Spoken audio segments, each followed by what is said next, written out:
नमस्कार, बहुत स्वागत है आपका। जी उत्तर प्रदेश उत्तराखंड देख रहे हैं पर आपके साथ मैं हूं आसिफ शेख।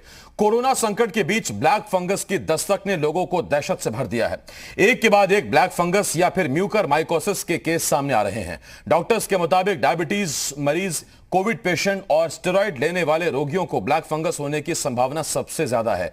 एम्स के डायरेक्टर रणदीप गुलेरिया ने साफ कहा कि ब्लैक फंगस को रोकने के लिए हमें स्टेरॉइड के दुरुपयोग को रोकना होगा।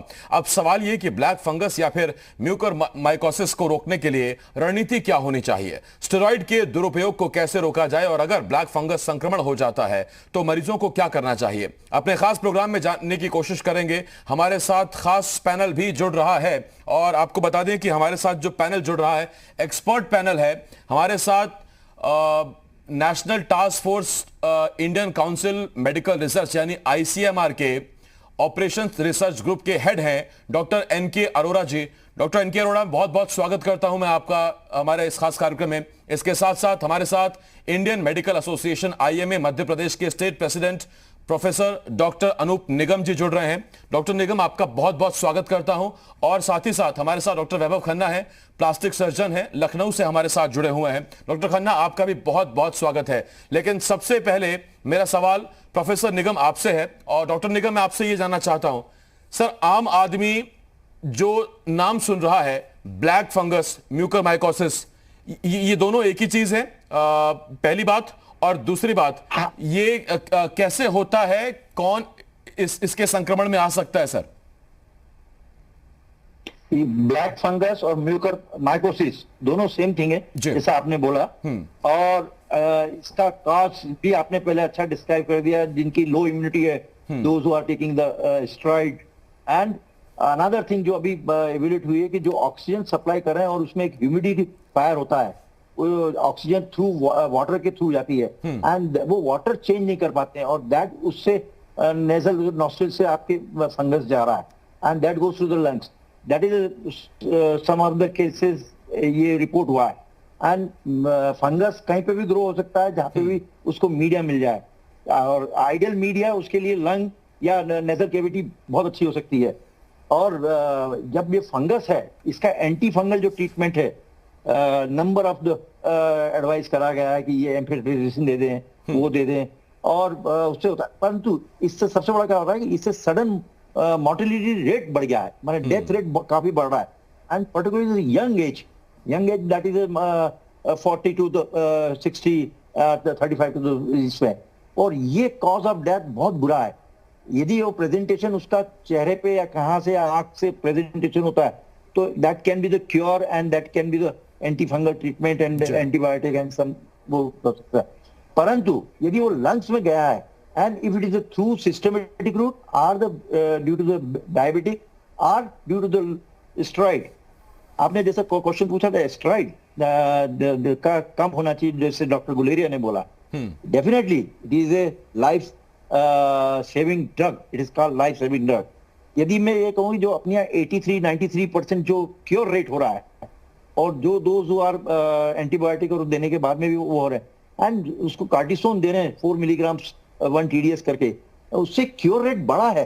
तो मेरा ये कहना है कि क्योर रेट बढ़ा है यदि स्टेरॉइड से, तो उसको बंद करना चाहिए। ऑफकोर्स मैं एग्री हूं कि इसका दुरुपयोग नहीं होना चाहिए। और दुरुपयोग क्या हो रहा है कि ये हो गया गांव में जो जनरल प्रैक्टिशनर है या जो वो बैठा है जहां पे जिसके पास नॉलेज कम है, एंड लाइफ सेविंग ड्रग आदि काल से उपयोग हो रही है, डेकाड्रॉन, प्रेडनिसोलोन, डेक्सामेथासोन, जो भी ड्रग्स आ रही हैं, और इसके किसी भी डिजीज में किसी भी इंफेक्शन में इसका रोल होता है और इसको इंफेक्शन कम करता है, परंतु फंगस को कभी नहीं करता। और ये हमें अवेयरनेस रूट लेवल पर जो प्राइमरी हेल्थ सेंटर, सब सेंटर्स, वहां के डॉक्टर उस कम्युनिटी को समझाना है कि आपको ये देखना है। और दूसरा, हमें जो आईसीयू हैं या जो भी हैं उसमें पानी चेंज डेली करना है, जो ह्यूमिडिटी, बहुत अहम बात है।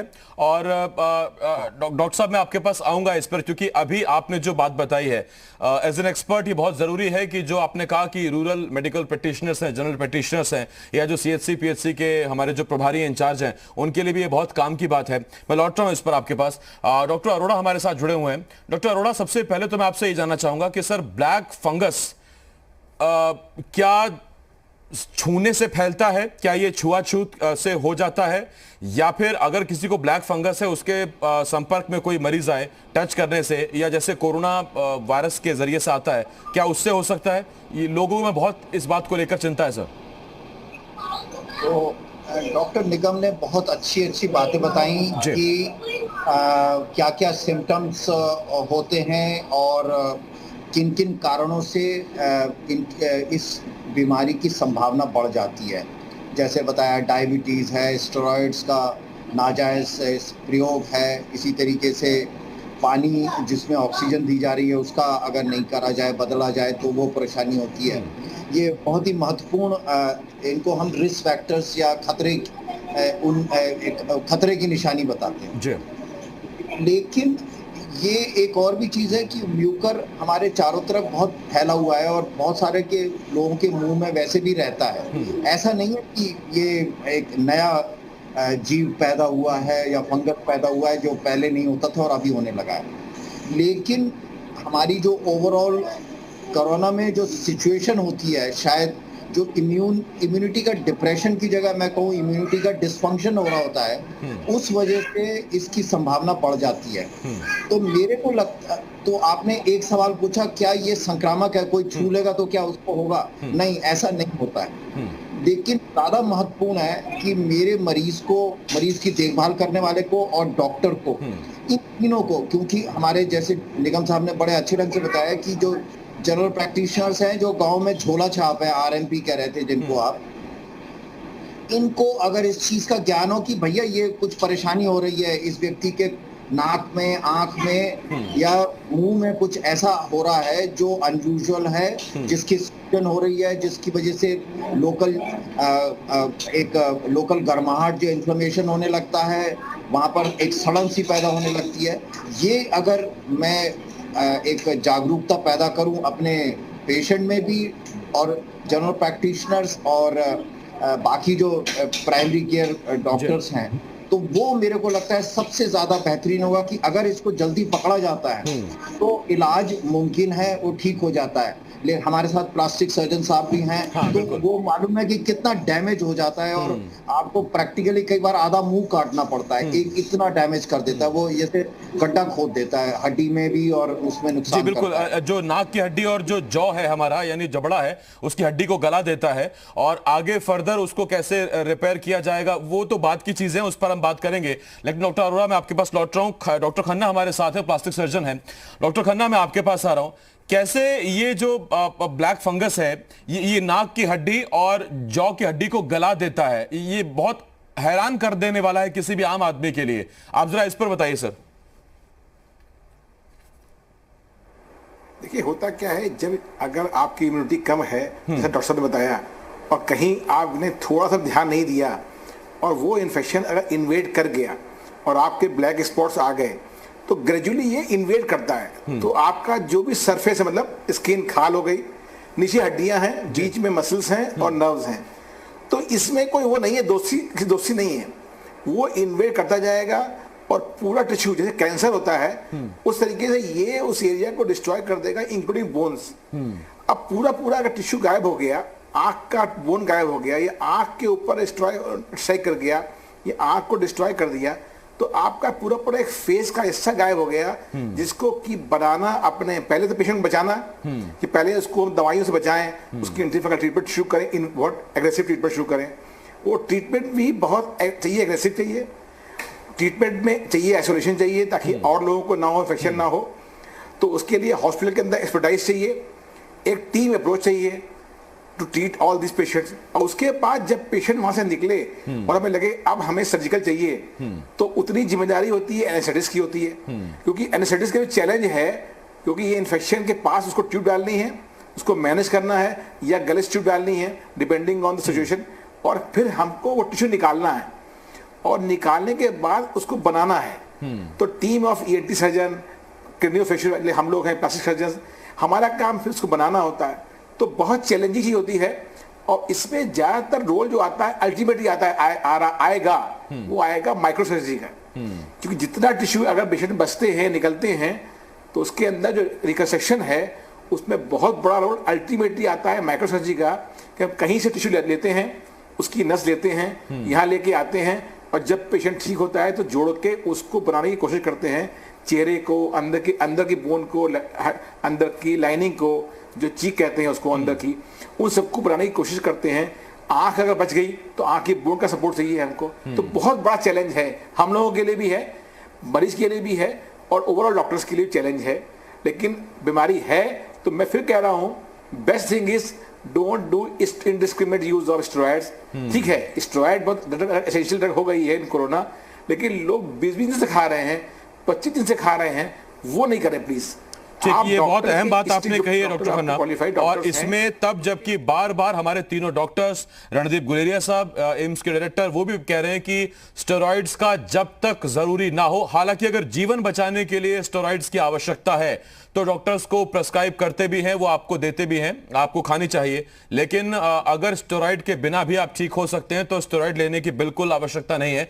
लेकिन ऐसे बहुत से दर्शक हैं हमारे, ऐसे बहुत से लोग हैं जिन्होंने नाम तो सुना है स्टेरॉइड स्टेरॉइड स्टेरॉइड, लेकिन ये स्टेरॉइड है क्या, इसमें कौन कौन सी टैबलेट्स आती हैं, आप कौन सी ऐसी टैबलेट्स हैं या ऐसे इंजेक्शंस हैं जो आप ले रहे हैं जो स्टेरॉइड की कैटेगरी में आते हैं और वो आप नहीं जानते। ये हम जानने की कोशिश करेंगे। बहुत छोटे से ब्रेक के लिए हमें यहां रुकना होगा, लेकिन हमारे साथ तीनों हमारे खास डॉक्टर्स, हमारे पैनल जुड़ा हुआ है। बहुत इंपॉर्टेंट इंफॉर्मेशन आज हम आपको दे रहे हैं। एक छोटा सा ब्रेक है, बहुत जल्द लौट रहे हैं।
ब्रेक के बाद हाजिर हैं और आज हम बात करें ब्लैक फंगस पर, स्टेरॉइड्स पर और उसके साथ साथ म्यूकोरमाइकोसिस, जिसे आप ब्लैक फंगस भी कहते हैं आम भाषा में, म्यूकोरमाइकोसिस उसका नाम है। हमारे साथ 3 खास एक्सपर्ट हैं, डॉक्टर्स, और हम जैसा बार बार आपसे कह रहे हैं कि यहां वहां के ज्ञान पर भरोसा मत करिए। हम रोज एक ऐसा पैनल अपने साथ लेके आते हैं जो एक्सपर्ट पैनल होता है, और आज हमारे साथ 3 खास मेहमान हैं।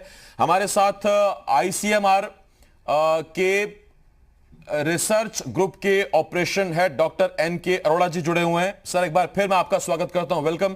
दूसरी तरफ हमारे साथ डॉक्टर अनूप निगम जी हैं, स्टेट प्रेसिडेंट हैं Indian Medical association Madhya Pradesh, और साथ साथ सीनियर प्लास्टिक सर्जन डॉक्टर वैभव खन्ना जी हमारे साथ जुड़े हुए हैं।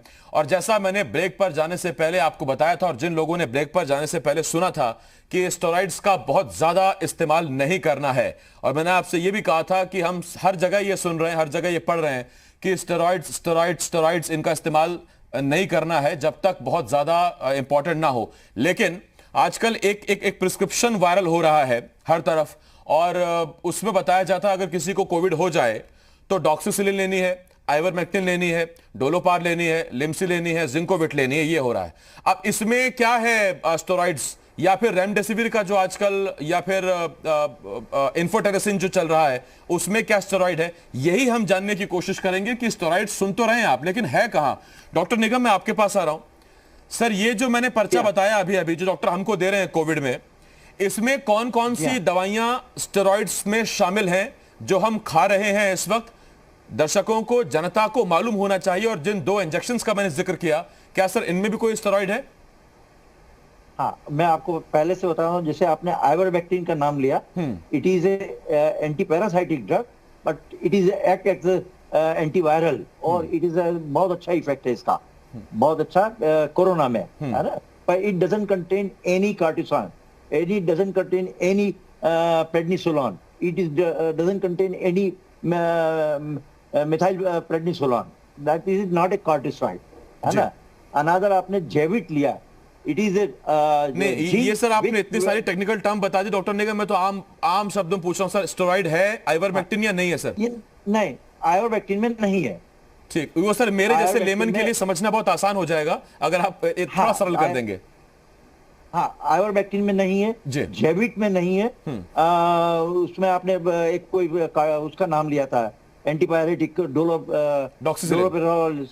Doxycycline, is antibiotic, this is antibiotic, इसमें प्रेडनिसोलोन नहीं है, मैंने कार्टिसोन नहीं है। और चौथा नाम आपने एक और लिया था कोई विटामिन का, बी कॉम्प्लेक्स या समथिंग, जिंकोविट, उसमें भी नहीं है। जिंक विद विटामिन सी है, इनमें किसी में कार्टिसोन नहीं है। ठीक, यानी ये जो आप जो पर्चा आजकल देख रहे हैं, आपके पास आया होगा, डॉक्टर्स भी आपको पर्चा बढ़ा देते होंगे जैसे आप डॉक्टर को फोन करते हैं कि आप कोविड पॉजिटिव आए हैं, तो उसमें से ज्यादातर दवाइयां स्टेरॉइड्स नहीं है। अब मैं जरा डॉक्टर अरोड़ा आपके पास आ रहा हूं। डॉक्टर अरोड़ा, अगर हम आम भाषा में समझें तो स्टेरॉइड होता क्या है, कितना लाइफ सेविंग है, और मरीज के शरीर पर किस तरह से असर करता है? और क्योंकि आम आदमी इसे सिंपल भाषा में यूं जानता है कि ये ऐसा ड्रग्स है जिसकी लत शरीर बहुत तेजी से लगा लेती है, जब तक मिलता रहता है ठीक है, जैसे मिलना बंद होता है साइड इफेक्ट्स बहुत सारे दिखने लगते हैं। तो क्या ये सच बात है?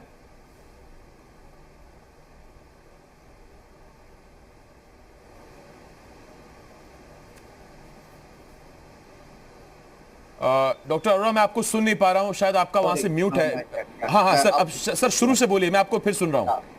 तो स्टेरॉइड जब जरूरत है तो जीवनदायक है, अमृत है, और जब जरूरत नहीं है और स्टेरॉइड लेते रहें आप, तो ये जहर है और मृत्यु का कारण बनता है। ये एक लबोलबाब ये चीज है और हम सबको समझने की जरूरत है।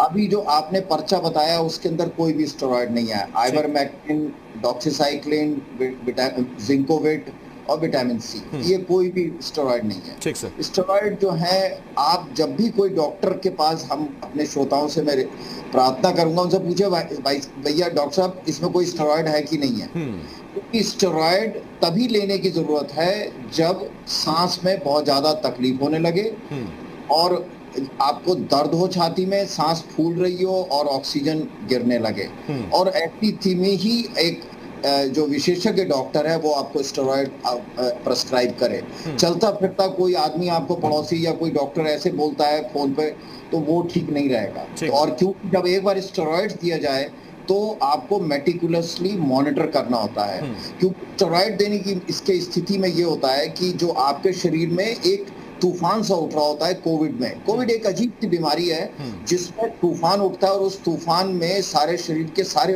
अंग प्रभावित होते हैं, खास तौर पे हमारे फेफड़े, और ये फेल हो जाते हैं उसके सामने। उस तूफान को रोकने के लिए एक दीवार खड़ी करता है ये स्टेरॉइड, और अगर जरूरत से ज्यादा हो तो ये फिर खुद नुकसान करने लगता है। तो एक बहुत डेलिकेट सा बैलेंस होता है कि इस तूफान को रोकना है हमें, और दूसरी तरफ हमें ये देखना है कि स्टेरॉइड की वजह से नुकसान नहीं हो। तो एक तो बात ये है। दूसरी चीज ये है कि जब हम स्टेरॉइड ले रहे हैं खासतौर पे, और कोरोना में जैसे मैंने बताया ऐसा लगता है कि ये मरीज विशेष तौर पे एक ससेप्टेबल रहते हैं, उनमें रोधक शक्ति कम हो जाती है और ये ब्लैक फंगस हो सकता है।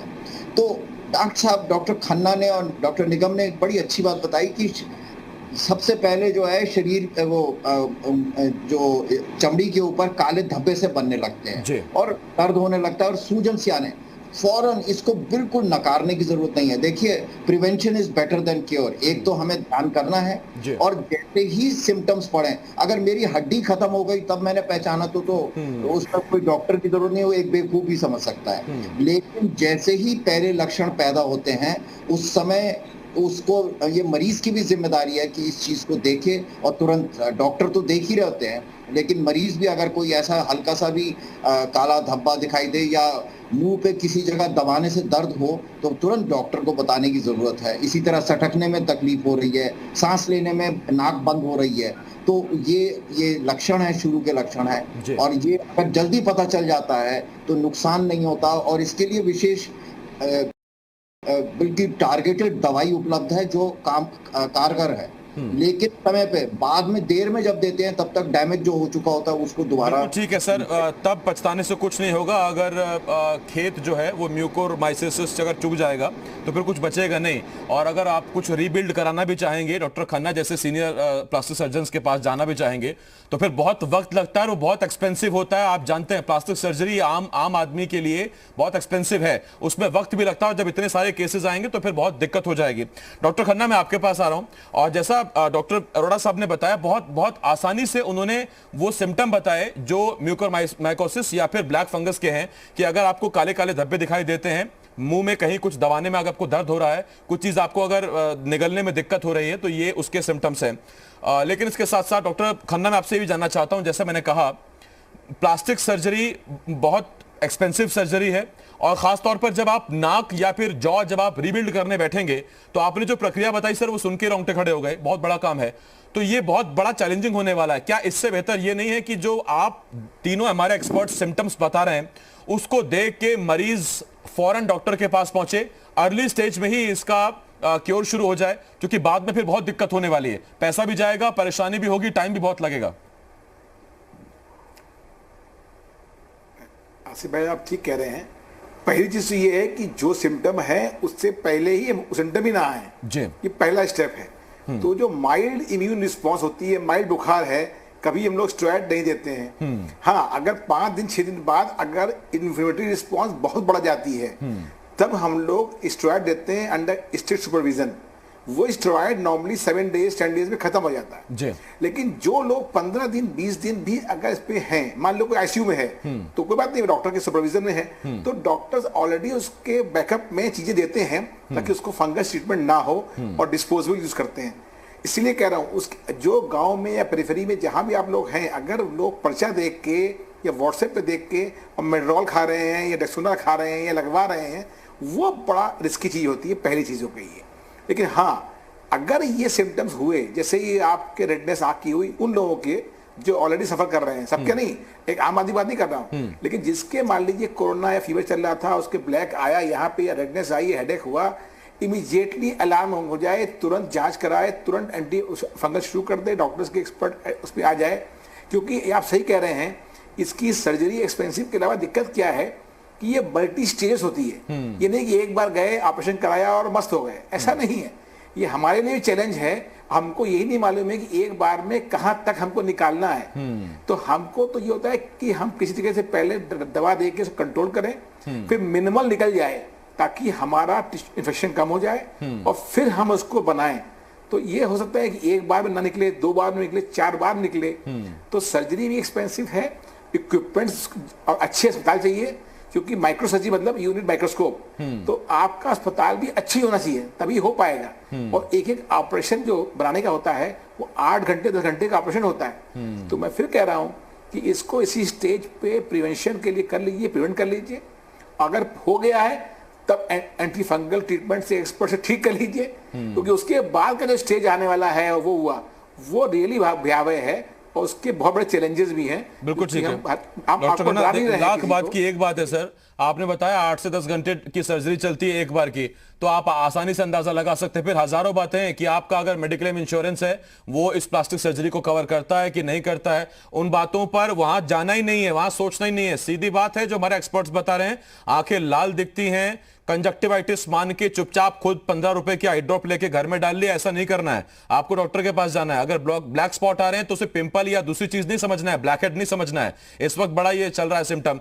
मैं डॉक्टर निगम आपके पास आ रहा हूं और आपसे मेरा सवाल सर, बहुत आराम से बहुत समझाते हुए सर आप हमें यह बताइए सर कि इस वक्त वो कौन से स्टेरॉइड्स हैं जो डॉक्टर्स लिख रहे हैं, 3-4 जो बड़े कॉमन हो, ताकि आम आदमी जैसे ही उस पर्चे को देखे वो समझ जाए कि उसे स्टेरॉइड लिखा गया है। उसे मालूम होना चाहिए कि डॉक्टर ने उसको स्टेरॉइड लिखा है। देखिए क्या है कि मार्केट में इसके 4 फॉर्म में आता है जी सर। एक तो सिंपल एक डेकाड्रॉन आता है जो मोस्टली इंजेक्टेबल फॉर्म में आता है ना। दूसरा आता है प्रेडनिसोलोन टेबलेट में आता है ना, वो भी 4 मिलीग्राम के और उसके ऑनवर्ड्स में आता है। एक डेक्सामेथासोन आता है ना, ये है सब कार्डिसोन, पर इनके कुछ फार्मूले में चेंज है ना, कि डेक्सामेथासोन में एक एमिनो एसिड ज्यादा है, एक में प्रेडनिसोलोन में कम है, पर they act as a cortisone, they act as a steroid है ना। तो जहां पे भी यदि प्रिस्क्रिप्शन में यदि अच्छा डॉक्टर है तो इसका डोजेस क्या होता है, इसको लोअरिंग डोज में करते हैं। पहले 4 टेबलेट 4 दिन तक देंगे, फिर 3 टेबलेट देंगे 4 दिन तक, फिर 2 टेबलेट देंगे, फिर 1 टेबलेट देंगे और फिर एक टेबलेट 4 दिन तक देंगे। ऐसे टैपरिंग डोज में दिया जाता है। तो पहले तो अपन ये समझ सकते हैं यदि किसी पढ़े लिखे डॉक्टर ने लिखा है टैपरिंग डोज में, दैट इज किसी अच्छे फिजिशियन ने लिखा है and he knows the treatment, that is a one thing. और जिसी ने डायरेक्टली इंजेक्ट कर दिया डेक्सामेथासोन, डेकाड्रॉन और ये, दैट मींस दैट वो लग रहा है कि ये डॉक्टर थोड़ा सा अनक्वालिफाइड है या नॉलेज कम है और ये स्ट्रेट कार्डिसोन देके पेशेंट को इंप्रूव करना चाहता है। ऑफ कोर्स इंजेक्शन देना कोई बड़ा नहीं है, यदि एक्यूट इलनेस है तो देना चाहिए, पर यदि आपकी क्रॉनिक इलनेस है तो देना ये बेवकूफी है। तो पेशेंट को अपने पर्चे में ये समझ लेना चाहिए, जहां पे भी डेकाड्रॉन लिखा हो, जहां पे भी डेक्सामेथासोन लिखा हो, जहां पे भी प्रेडनिसोलोन लिखा हो, वो बिल्कुल नहीं लेना चाहिए। या इसको ये नहीं समझा या डॉक्टर ने समझा ये 4 गोली लेना है या 3 गोली लेना है या 2 गोली लेना है ऐसे पेपरिंग डोज में, तो समझ लेना ये इसने प्रेडनिसोलोन या कार्टिसोन मेरे को प्रिस्क्राइब कर दिया। ये पेशेंट की ड्यूटी है, ही हैज टू आस्क, मैंने डॉक्टर से डिस्कस करना चाहिए कि भाई मेरे को प्रेडनिसोलोन की जरूरत है या नहीं है। क्योंकि क्या है, डॉक्टर तो पेशेंट को क्योर करना चाहता है। वो यदि कार्टिसोन देगा तो पेशेंट तो दूसरे दिन इंप्रूवमेंट कहेगा साहब मेरे को बहुत अच्छा फील हुआ। पर ये कहीं ऐसा नहीं हो कि डॉक्टर गुलेरिया साहब का स्टेटमेंट आया कि we are using the unnecessary drug ले रहे हैं। तो मैं सहमत हूं, जहां पे भी प्रिस्क्रिप्शन दिखे वहां पे अपन देख लें कि ये डेक्सामेथासोन, डेकाड्रॉन या ये चीजें लिखी है कि नहीं, और यदि लिखी है तो we have to discuss treating physician से कि भाई ये मेरे को देना जरूरी है या नहीं है। बहुत आसान शब्दों में डॉक्टर निगम आपने बताई ये चीजें, और ये बहुत अहम है और बिल्कुल हक है मरीज को डॉक्टर से पूछने का कि क्या अगर उसे स्टेरॉइड दिया जा रहा है तो स्टेरॉइड की उसे इस वक्त आवश्यकता है, क्या उसकी स्थिति इतनी गंभीर है, और अगर वाकई बहुत गंभीर है तो जाहिर बात है डॉक्टर से पूछ नहीं पाएगा। डॉक्टर अपने हिसाब से उसकी जान बचाने के लिए फिर अपने तरीके से काम करेंगे। डॉक्टर के तरीकों पर हमें सवाल नहीं उठाना है, लेकिन आपके इस जवाब से बहुत सारे ऐसे जो आरएमपी जिसे हम कहते हैं या जो बाकी छोटे डॉक्टर्स हैं जिनके पास वो वेल क्वालिफाइड नहीं है, उनको भी आज बहुत बड़ा सबक मिला होगा। मैं डॉक्टर अरोड़ा आपके पास आ रहा हूं अब, और मैं आपसे अब एक ऐसा सवाल पूछने वाला हूं सर, मुझे नहीं पता कि आप उसका क्या जवाब देंगे, लेकिन वो सवाल मैं पूछना चाहता हूं। देखिए सर, मेडिकल हिस्ट्री में भी बीमारियों के बारे में डॉक्टर्स ने भी वही पढ़ा है जो बीमारियां आज तक अस्तित्व में आई हैं, जो हमने झेली हैं सदियों पहले या दशकों पहले। ऐसे वायरस, ये नई बीमारियां और इस फॉर्म में ये नई बीमारियां, ये डॉक्टर के लिए भी बहुत बड़ा चैलेंजेस है। तो क्या इस वक्त डॉक्टर्स भी समझ रहे हैं धीरे धीरे कि अगर ये हम प्रिस्क्राइब करते हैं तो इस मरीज पर क्या असर होगा, और फिर वो मरीज जब फीडबैक देगा तो आगे मरीजों पर वो एक तरीके से वहां प्लस पॉइंट हो जाता है कि हाँ, हमने ये देखा कि पिछले मरीज में इस ड्रग का इस बीमारी के लिए, इस सिम्टम के लिए ये काम हुआ था, और आगे हमको ऐसा करना है या नहीं करना है? तो यहाँ पर दो चीजें महत्वपूर्ण हैं। पहली बात यह है कि डॉक्टर निगम और इस तरीके से जो फिजिशियंस हैं, जो एक्सपर्ट हैं और विशेषज्ञ चिकित्सक हैं, सबसे पहले उन लोगों को पता चला, क्योंकि जब हमारे पास कुछ इलाज नहीं होता तो हम हाथ पैर मारते हैं, हम सब एज ए डॉक्टर मरीज की जान बचाना चाहते हैं किसी कीमत पे।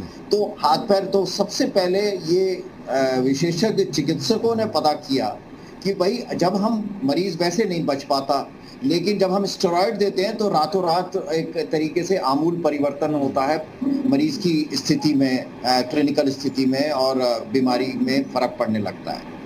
अब उसका नेक्स्ट स्टेज है कि बीमारी का जो एक दवा तो हमें पता चल गया, लेकिन बेहतर तरीके से कैसे किया जाए उसके लिए बेसिक लेबोरेटरी स्टडीज। तो ये दो चीजें साथ साथ चल रही हैं, और साथ में कि ये देखा है कि कौन कौन से रिस्क फैक्टर्स हैं जो व्यक्ति को नुकसान ज्यादा पहुंचा सकते हैं। जैसे कि अभी हमारी बात हो रही थी, डायबिटीज है, या जो ध्यान नहीं करते हैं, जो ऑक्सीजन दी जा रही है उसमें कंटामिनेशन ज्यादा है, वो सारी स्थिति भी है। तो इस समय रिसर्च बहुत तेजी से की जा रही है, और मैं खास तौर पे अपने युवा चिकित्सकों से, जो अगर वो ये कार्यक्रम देख रहे हैं, कि वो प्रोत्साहित करूंगा कि वो अपना जो अनुभव है मरीज को हॉस्पिटल में ट्रीट करने का, और अच्छे तरीके से उसको अच्छी तरह का डॉक्यूमेंट करते हैं और वो शेयर करते हैं। वो बहुत ज्ञान जो है बहुत बहुमूल्य है, नंबर एक।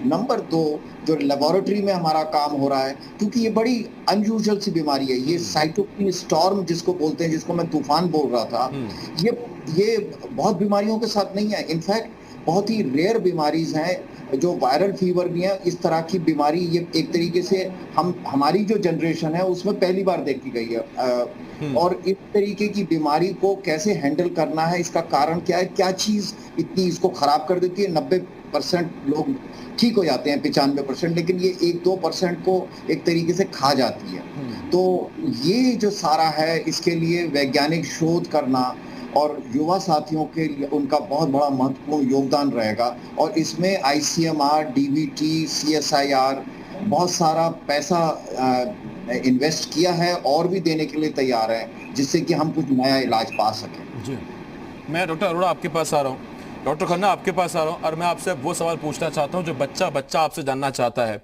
हर वो व्यक्ति जो घर में फंसा हुआ है, जो रिश्तेदारों से नहीं मिल पा रहा, जो कहीं जा नहीं पा रहा, एंजॉय नहीं कर पा रहा, लोगों से हाथ नहीं मिला पा रहा, गले नहीं मिल पा रहा है, वो जादू की झप्पी जिसे हम कहते हैं और कहते हैं कि उसमें बहुत ताकत होती है, वो हम किसी को ना दे पा रहे हैं ना ले पा रहे हैं।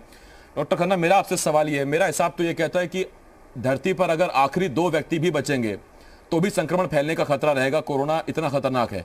सर, इस कोरोना का अंत कैसे, कब तक आप देखते हैं, क्या संभावनाएं आप पाते हैं?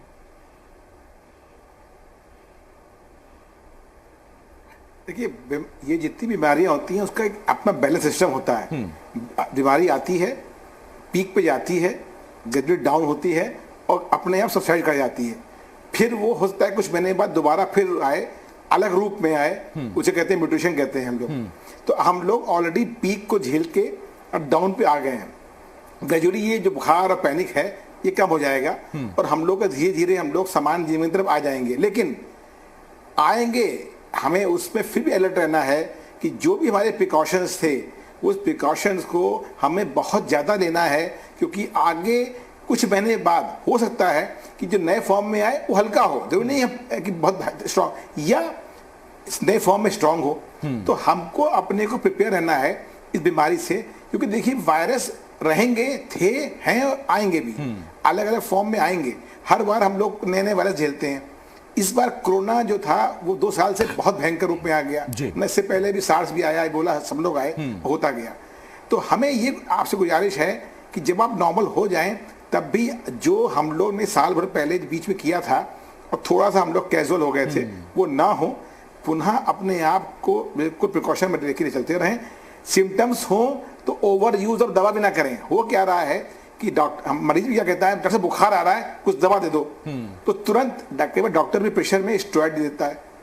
आज से 4 साल पहले तक हम लोगों का मेन स्टेरॉइड ट्रीटमेंट बुखार के नहीं था, वो गांव में था।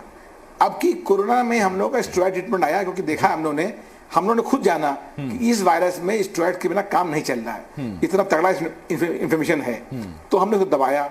लेकिन इसका मतलब ये नहीं है कि स्टेरॉइड आगे भी रामबाण रहेगा। तो मेरी पब्लिक से अपील है कि स्टेरॉइड को अपना ट्रीटमेंट का पार्ट ना बनाएं, आगे भी ना बनाएं। आप अपने टीम का पार्ट बनाएं, प्रिवेंशन मतलब अपने आप की फिटनेस। फिर वही चीज है, इम्यूनिटी आ गई। देखिए, चाहे आपको इन्फेक्शन हो जाए, कोरोना हो जाए, उसके बाद भी क्यों हो रहा है black fungus? Because of immunity हो रहा है। आप डाउन हुई, ठीक है, आपने स्टेरॉइड ले लिया। ऐसे बहुत सारे मेथड्स हैं जिससे आप अपनी इम्यूनिटी बढ़ा सकते हैं, जिसमें कि स्टीम भी है, गरारा भी है, धूप भी है, एक्सरसाइज भी है, प्राणायाम भी है, ये सब है। तो आप अपना डाइट, फ्रूट्स, धूप, सनलाइट सब लीजिए, क्योंकि दैट आर द मीन्स जो कि आपके इम्यूनिटी बढ़ जाएगी। अल्टीमेटली आप फाइट करने लायक रह जाएंगे। हो गया, ट्रीटमेंट हो गया, आपने ले लिया, अगले 3 से 6 महीना बहुत ध्यान रखिए अपने हेल्थ के लिए। ठीक, डॉक्टर निगम मैं आपके पास आ रहा हूँ। सर, अभी केसेस 4 लाख तक पहुंच रहे थे, अब धीरे धीरे 3 लाख के आसपास केसेस आ रहे हैं 24 घंटे के अंदर। लेकिन चिंता की बात यह है, रिकवरी रेट तो बढ़ रहा है सर, एक्टिव केसेस कम हो रहे हैं। चिंता की बात यह है कि अब मरने वालों की जो तादाद है वो 4000 से ऊपर बनी हुई है। इस बार सेकंड म्यूटेंट या सेकंड जो वेव है उसमें मॉर्टेलिटी इतनी क्यों है सर? उसमें क्यों हम इतने लोगों को खो रहे हैं? आपके सवाल का जवाब देने के पहले आपने डॉक्टर अरोरा साहब से क्वेश्चन पूछा था, हिस्ट्री, मेडिकल साइंस क्या। यदि मैं पास्ट अपने जाए 1918 में स्पेनिश फ्लू आया था और उस समय लगभग लाखों लोग मरे थे। उसके बाद में हर गांव में कॉलरा और डिसेंट्री से लोग मरते थे, कॉलरा गांव के गांव निपटते थे। इसके बाद में जो वायरल डिसीजेस, ये जितना SARS, spine flu, dengue fever, ये सब आए वायरस, और ये भी एक वायरस है और ये भी जाएगा, पर ये अपने पीक लेवल पे जब आ जाएगा तब ये होगा।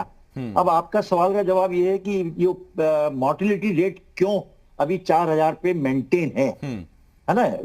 ये बिल्कुल ठीक है। गवर्नमेंट ऑफ इंडिया ने बहुत सोच समझ के प्लान करा होगा कि पहले वैक्सीनेशन फ्रंट वॉरियर्स को लगा दिया जाए, प्लस 65 को लगा दिया जाए, है ना? जिसे गवर्नमेंट के नॉर्म्स जो भी सजेस्ट करे। जो मेरा पर्सनल व्यू है कि मोर जो जिसकी एज 65 की है उसके सोसाइटी में मूवमेंट कम होते हैं, चाहे वो जॉब नहीं करता है या बिजनेस नहीं करता है या वो मूवमेंट नहीं, घूमने नहीं जाता। जो घूमता है, जो जॉब के लिए या नौकरी के लिए या पढ़ने के लिए, वो होता है 18 से लेकर 55-50 तक का। यदि मैं कहूं कि ये वैक्सीनेशन का प्रोग्राम फ्रंटर वॉरियर्स के बाद में इन लोगों को कर दिया जाता ग्रुप को, तो शायद ये यंग एज की डेथ और ये सेकंड म्यूटेंट या थर्ड म्यूटेंट जो हर्ड इम्यूनिटी या जो भी अपन कह रहे हैं वो नहीं आती और ये इतनी मॉर्टिलिटी रेट नहीं होती। This is the mortality rate because of the unvaccinated लोग हैं जिनको वैक्सीनेशन नहीं हुआ। ऑफ कोर्स ये नहीं कह रहा कि वैक्सीनेशन वालों की डेथ हुई है, पर रेशो बहुत कम है। जिनके 2 डोज लग गए उनके यदि कोरोना हो भी गया तो उनको ज्यादा कॉम्प्लिकेशन नहीं हुए और क्या क्योर, और बहुत कम रेशो में डेथ हुई है, बहुत कम परसेंट है। पर अभी जो डेथ हो रही है, यदि मैं उनका स्टेटिक्स आपको बताऊं तो that is more than the 80% those are unvaccinated death हो रही है because this age 30, 25, 22, 40 or 45। This is one of the cause जो मेंटेन है 4000 का। ये आपने एकदम एक अलग नया पहलू रखा है डॉक्टर निगम, और इसको खारिज नहीं कर रहे हम। आपने खुद ही कहा कि गवर्नमेंट ने या जो एक्सपर्ट्स से जिनको गवर्नमेंट को ये सलाह दी होगी उनका एक सोचना हो सकता है, लेकिन आपका तर्क और वाजिब भी बिल्कुल अपनी जगह सही है सर। अब पता नहीं उसमें 65 प्लस वालों की कमजोर इम्यूनिटी को देखते हुए वो चुना गया हो या क्या है, वो सर आप डॉक्टर्स एक्सपर्ट्स तय करते हैं। लेकिन आपने जो एक बात बताई है ये भी एक नया दृष्टिकोण देती है, एक नई सोच देती है। मैं डॉक्टर अरोड़ा आपके पास आ रहा हूं और आपसे मेरा सवाल ये सर, चूंकि अभी पहले 65 प्लस वालों को वैक्सीन हुआ, फ्रंटलाइन वर्कर्स को हुआ, 18 प्लस वालों को अब हो रहा है। बच्चों के वैक्सीन के बारे में अभी सिर्फ विचार चल रहा है, बात चल रही है, तैयारियां हो रही हैं, ट्रायल शुरू हुए हैं। बच्चों को कैसे बचाएं उनको, और वैक्सीनेशन ही बच्चों को बचा पाएगा क्या? महत्वपूर्ण सवाल है। मैं भी बच्चों का डॉक्टर हूं, तो एक बायस भी है कि हमारे बच्चे भी उतने ही सुरक्षित रहने चाहिए जितने बाकी उम्र के लोग हैं। सौभाग्य से ये कोरोना जो है बच्चों पे इतना भयंकर प्रभाव नहीं है जितना कि बड़ों पे, और जैसे जैसे उम्र बढ़ती है तो इस समय केंद्र सरकार की जो नीति है कि 45 साल से ऊपर सबसे ज्यादा जो बीमार हैं, सबसे ज्यादा हॉस्पिटल में करना होता है, सबसे ज्यादा मृत्यु इन्हीं लोगों में हो रही है। अगर उनको सबसे पहले वैक्सीनेट कर दिया जाएगा तो हमारे हेल्थ सिस्टम पे बहुत जो दबाव है वो कम हो जाएगा। नंबर 2, 18 से 44 वाला अगले 1.5 महीने में हमारी वैक्सीन की जो स्थिति है वो बहुत सुविधाजनक हो जाएगी। महीने में जुलाई के एंड और अगस्त में 25 करोड़ डोजेस हर महीने बनेंगी, यानी कि हम रोजाना 1 करोड़ डोजेस अपने नागरिकों के लिए दे सकेंगे, और ये बहुत एक गर्व की बात है और हम दे सकेंगे। तीसरी चीज, बच्चों के लिए पिछले हफ्ते एक ट्रायल शुरू हुआ है भारत बायोटेक की तरफ से कोवैक्सीन का, और जो 2 साल से लेकर के 18 साल, ये ट्रायल बहुत ही महत्वपूर्ण है 3-4 वजह से। एक वजह तो यह है कि भाई बच्चों को भी बताना चाहूंगा, जब इस बार जब 4 लाख रोज हो रहे थे तो हमें लगा कि अब बच्चों में भी बहुत सारे लोग बच्चे मर रहे थे दुर्भाग्य से, और जवान लोग भी बहुत मर रहे थे। अच्छा, और स्कूल तो पिछले 1.5 साल से बंद ही हैं, और जब भी स्कूल खोले गए तो खाली बच्चे बीमार नहीं हुए, बच्चों के टीचर्स भी मर गए, मतलब कि वो इन्फेक्शन स्प्रेड करते हैं। तो बच्चों के लिए टीकाकरण उतना ही आवश्यक है जितना कि बाकी उम्र के लोगों के लिए, और ये उम्मीद करी जा रही है कि नवंबर-दिसंबर में हम अपने बच्चों को भी टीकाकरण कर सकेंगे। जैसे कि बताया गया करीब 200 करोड़ टीके हमारे बनने लगेंगे, और इससे जो होगा कि हम जो है अपने 18 से 44 साल वालों को भी करें, और उसके बाद 45 साल से तो सबसे पहले करने ही करने हैं, और साथ में 2 साल से 18 साल, क्योंकि ये बहुत अहम एज है। और सर देखिए, जिस देश में हम रहते हैं, या देखिए डॉक्टर खन्ना हो, डॉक्टर अरोड़ा हो, डॉक्टर निगम हो, आपके बच्चे भी हैं सर, किसी भी पेरेंट्स से आप पूछिए तो उनके मुंह से पहला जवाब यही निकलता है इस तरह के हालातों में कि भगवान हमें कुछ कर देना लेकिन हमारे बच्चों को छोड़ देना, उनको भी जीवन देखना है। तो ये हमारे मन से निकलती चीज, तो ये बड़ा सुन के खुशी हो रही है सर कि जल्द बच्चों का वैक्सीन अगर आएगा तो बच्चे हमारे सुरक्षित होंगे। और ठीक है, कई लोग ये भी कह देते हैं कि हमने तो देख लिया साहब, बच्चे अभी बहुत कुछ देखना बाकी है। बच्चों को बचाना बहुत इंपॉर्टेंट है, उनको वैक्सीनेट भी करना बहुत इंपॉर्टेंट है। हालांकि बहुत सी ऐसी चीजें थी आज इस पैनल में जो हमें बिल्कुल नई मालूम चली हैं, म्यूकोसिस को लेकर, ब्लैक फंगस को लेकर, स्टेरॉइड्स को लेकर, वैक्सीनेशन को लेकर। मैं बहुत बहुत शुक्रिया करता हूं सर आप तीनों हमारे खास मेहमानों का, एक्सपर्ट्स का, डॉक्टर अरोड़ा, डॉक्टर निगम, डॉक्टर खन्ना, बहुत शुक्रिया आपका। और आपने वो इंपॉर्टेंट इंफॉर्मेशन, महत्वपूर्ण जानकारी दी है जो हमारे दर्शक ढूंढते हैं या वो चाहते हैं, और आज आपने बहुत